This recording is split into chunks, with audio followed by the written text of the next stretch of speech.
وای چرته کې چې ډب وي هلته کې ادب وي او کوم ځای کې چې ډب نه وي نو هلته ادب نه وي.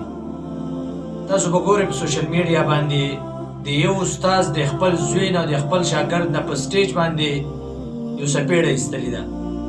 آیا دا کارې صحیح کړی کو غلط یې کړی دی؟ نو ستاسو که هر څنګه نظر وي خو د شاګرد او د استاد خپل منځ کې نسبت او مناسبت دا د زوی او د پلار وي. همیشه دپاره خپل پلار خپل زوی دا بېعزتۍ له نه ورکوي. هر څنګه بېعزتي چې که په سوشل میډیا باندې که هر څنګه وي خو خپل پلار خپل زوی دا بېعزتۍ له نه ورکوي. تربیت هم له الټه نه کوي، سیده تربیت ورله کوي.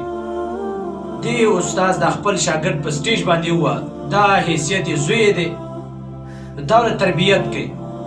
دا یو بل مشر وي، یا عمران خان صاحب وي یا سراج الحق صاحب وي، د هرې پارټۍ مشر چې وي دا خبره به دومره نه وي. خو لیکن دې ماشوم دې شاګرد او دې زوی دا په ملا پسې یا مولانا صاحب پسې یو شعر ووایه، د خپل د والد صاحب خپل استاذ یې راغلی یو څپېړه یې ویسته.